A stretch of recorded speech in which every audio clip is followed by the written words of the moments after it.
Auto union కాళిదావర సంఘంలో చేస్తున్నటువంటి ఈ యొక్క ధర్నాకు అఖిల భారత ఓబీసీ బీసీ ఆంధ్రప్రదేశ్ సంఘం నుంచి నేను పూర్తిగా మద్దతు తెలుపుతున్నా.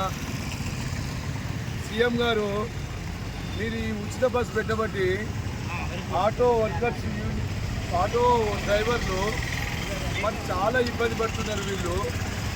వీళ్ళని దృష్టిలో పెట్టుకోకుండా ఉట్టిగానే ఉచిత బస్సు అని చెప్పేసి వీళ్ళ కుటుంబాలు ఏం కావాలి, ఉచిత బస్సు పెట్టడం వల్ల వీళ్ళ ఆటోలో ఎక్కలేరు. వీళ్ళ భార్య పిల్లలు చాలా ఇబ్బంది పడుతున్నారు. ఇలా ఒక్కొక్కరు డిగ్రీలు, పీజీలు, ఎంఏలు, గోల్డ్ మెడల్లు చేసిన వాళ్ళు కూడా మీరు ఉద్యోగాలు ఇవ్వక ఇలా రోడ్ల మీద ఆటోలు నడుపుకుంటున్నారు. మరి వీళ్ళకు ఆర్థిక పరిస్థితి అన్నా కూడా చూడాల్సిన అవసరం మీ పైన ఉందండి. మీరు నెలకు వీళ్ళకు ఒక 15,000 రూపాయలు ఇవ్వాలని నేను డిమాండ్ చేస్తున్నా. ఎందుకంటే వీళ్ళ ఆర్థిక అవసరాల నిమిత్తం మీరు ఒక నెలకు ఒక 15,000 రూపాయలు మరి ఆటో మరి డ్రైవర్లకు ఓనర్లు అయితే మరి వాళ్ళు ఆటో ఓనర్లు కూడా బాగా చదువుకున్న వాళ్ళు ఆటోలు కొనుక్కొని మరి నడుపుకుంటున్నటువంటి వాళ్ళకు కూడా చాలా ఇబ్బందులు వస్తున్నాయి. గతంలో కొంతమంది ఆటో డ్రైవర్లు ఆటోలు మరి వాటికి కిస్తులు కట్టలేక కూడా మరి చనిపోయినటువంటి సందర్భాలు కూడా ఉన్నాయి. మరి ఇట్లాంటి సందర్భాలల్లో మరి మీరు నిమ్మకు నీరెత్తినట్టు ఉండటం కూడా చాలా శోచనీయం అండి. ప్రభుత్వం తీసుకున్నటువంటి నిర్ణయాలు మరి అనుచితమైనటువంటి నిర్ణయాలు.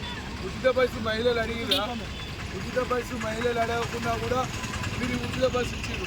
ఈ ఉచిత బస్సు ఇవ్వడం వల్ల ఎంత దౌర్భాగ్యమైన పరిస్థితి అంటే రాష్ట్ర ఖజానాకు బొక్క, ఇటు ఆటో డ్రైవర్లకు బొక్క, కార్లు తోలుకునేటోళ్ళకు, ఆటోలు తోలుకునేటోళ్ళకు, మినిమం నడుపుకునేటోళ్ళు అందరూ కొట్టగొట్టినట్టు మీరు అవుతుంది. కాబట్టి మీరు తప్పకుండా ఇది ఆలోచించాలి. ఆలోచించి వీళ్లకు ఉపాధి మార్గం చూపించాలని చెప్పేసి నేను కోరుకుంటున్నా.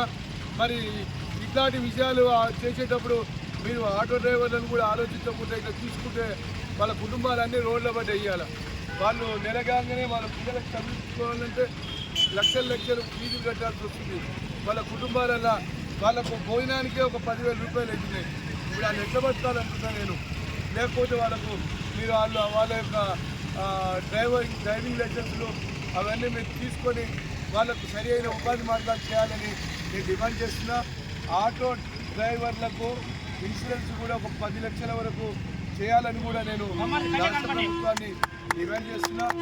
ముఖ్యంగా మిత్రులారా, మీరందరూ ఏం భయపడద్దు. మీరు మీ ఆటోలు నడుపుకొని మీరు చేసుకోవాలంటే ప్రభుత్వమైన ఉచితమైనటువంటి ఉద్యోగాలు చేయాల్సినటువంటి అవసరం మీ మీద ఉంది. మీరు ఇన్ని రోజులు ఏం ఆలోచించారంటే సీఎం గారు ఏదో చేస్తారు.